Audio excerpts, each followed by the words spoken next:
Hey guys, today let's talk about those people who never shy away from killing anyone. And today we should talk about top 10 women, about their lifestyle and what crimes they have committed. And lastly, if you hear about the women who come here, then you will be shocked, so don't miss the end. Number 10. Delphine LaLaurie. In the mid-1820s, LaLaurie lived with her husband and two daughters in New Orleans. They were a wealthy, high-class family, but their treatment of slaves was nothing short of despicable. No concrete evidence of abuse was established against LaLaurie until 1834. In that year, there was a house fire at the LaLaurie mansion. When rescue workers arrived, they found a 70-year-old woman chained to the stove by her ankle. She later admitted that she started the fire as a suicide attempt in order to avoid Madame LaLaurie's punishments. As a result of the fire, New Orleans residents began to question the horrible living conditions of LaLaurie's slaves. In the attic, authorities found a dozen maimed and starving slaves. Some reports indicate that LaLaurie gruesomely tortured them by sewing their mouths shut, amputating limbs, and performing other macabre experiments. Although the New Orleans residents were outraged, LaLaurie and her family appear to have escaped justice. There is some evidence that LaLaurie later died in Paris. And the most surprising thing is that this is not just one wedding, but 3 weddings. Number 9. Levinia Fischer, born in 1793 and die February 18, 1820, was an American criminal who, according to urban legends, was the first female serial killer in the United States of America. She was married to John Fisher, and both were convicted of highway robbery, a capital offense at the time, not murder. Historians have begun to question the veracity of the traditional legend, and some assert that Levinia Fischer never killed anyone.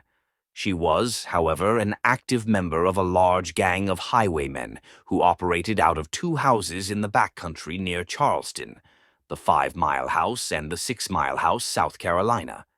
It is not clear whether the 6 Mile House was a hotel, but it served as a hideout for a number of outlaws. Number 8. Jane Toppen, born Honora Kelly, March 31st, 1854, die August 17th, 1938, nicknamed Jolly Jane, was an American serial killer who is believed to have murdered over 100 people in Massachusetts between 1895 and 1901. She confessed to 31 murders. The killings were carried out in Toppen's capacity as a nurse, targeting patients and their family members.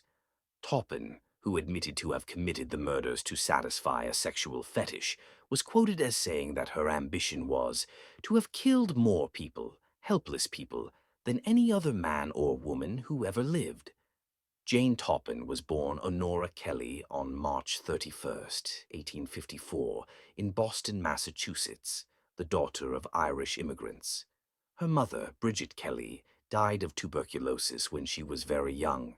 In 1860, only a few years after his wife's death, Kelly surrendered his 2 youngest children, 8-year-old Delia Josephine and 6-year-old Honora, to the Boston Female Asylum, an orphanage for indigent female children. He never saw them again. Number 7. Bel Gores. Bel Gores, born Brynhild Paulsdatter, Sturseth, November 11th, 1859, possibly April 28th, 1908, nicknamed Hell's Bell, was a Norwegian-American serial killer who was active in Illinois and Indiana between 1884 and 1908. Gores is thought to have killed at least 14 people, most of whom were men she enticed to visit her rural Indiana property through personal advertisements, while some sources speculate her involvement in as many as 40 murders, making her one of the most prolific female serial killers in history. Gores seemingly died in a fire in 1908, although her actual fate is unconfirmed. After the fire, Gunness's property was searched, and dozens of bodies were found buried on the premises. Lampier was later found guilty of arson, but acquitted of Gunness's murder. Despite advances in DNA technology, the headless body from the Gun Ness farm has never been positively identified as Bel Gores. Therefore, her final whereabouts and date of death are unknown. Number 6. Amy Dugan, Sister Archer Gilligan, October 31st, 1873, April 23rd, 1962, was a nursing home proprietor and serial killer from Windsor, Connecticut. She murdered at least 5 people by poisoning them. One of her victims was her second husband, Michael Gilligan. The others were residents of her nursing home. It is possible that Archer Gilligan was involved in more deaths.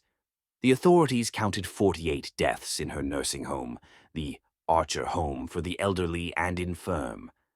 The case attracted wide publicity at the time and has been cited as an inspiration for the play Arsenic and Old Lace.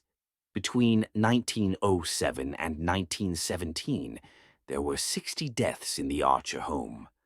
Relatives of her clients grew suspicious as they tallied the large number of deaths. Only 12 residents died between 1907 and 1910, but 48 residents died between 1911 and 1912, 1916. Among them was Franklin R. Andrews, an apparently healthy man. On the morning of May 29, 1914, Andrews was doing some gardening in the Archer house.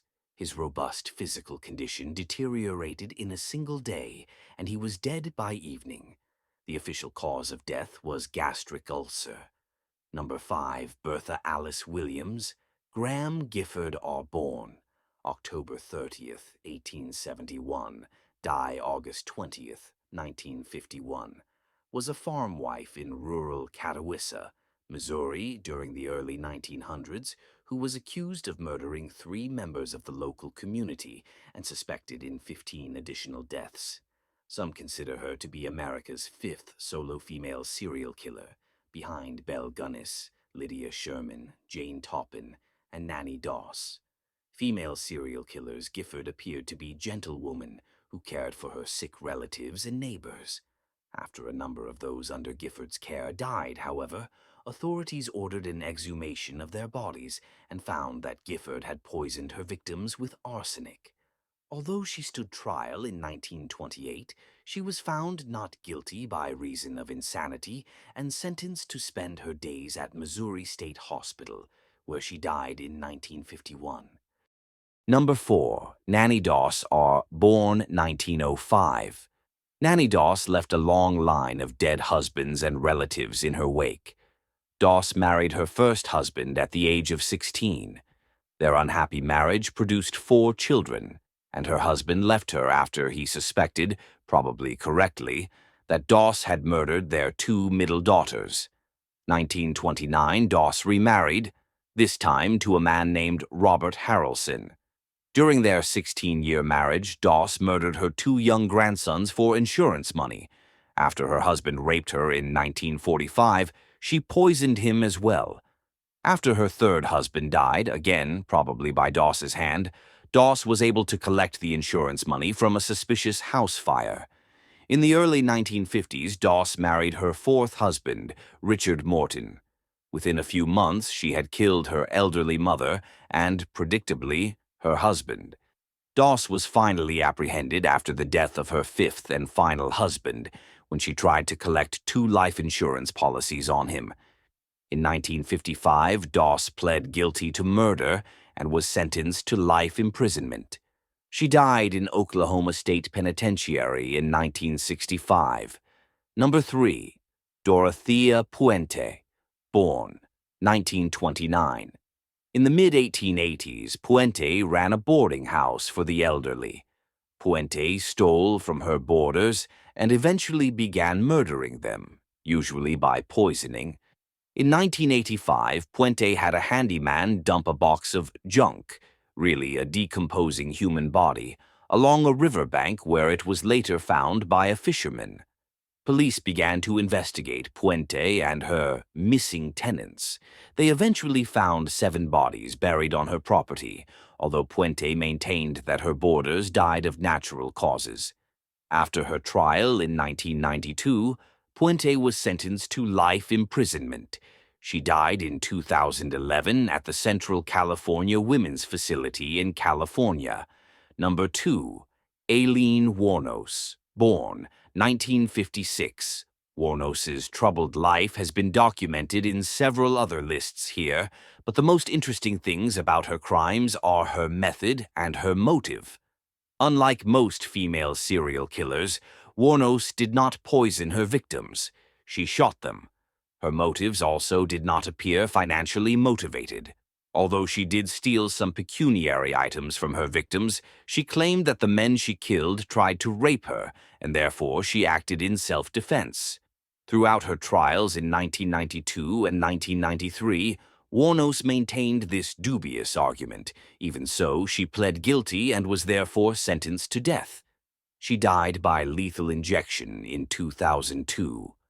Number 1. Gwendolyn Graham and Kathy Wood, born 1963 and 1962. In the mid-1880s, the two women, like so many of the women on our list, were employed as nurses in a nursing home. In a deviation from the stereotypical norm, the two women murdered the elderly for sexual pleasure. Within a matter of months, they killed 5 patients at Alpine Manor in Grand Rapids, Michigan. Although they bragged about the murders to their co-workers, no one believed them. Wood's ex-husband went to the police with the story in 1988, and the two women were apprehended. In 1989, Wood reached a plea bargain for a reduced sentence, while Graham was found guilty of 5 murders and sentenced to 5 life sentences. Wood was sentenced to 20 to 40 years and is incarcerated in the Federal Correctional Institution in Tallahassee, Florida. If you liked this video, then please like, comment, and share. And please subscribe to my channel, and please comment and tell me which country to make the next video on. Thank you.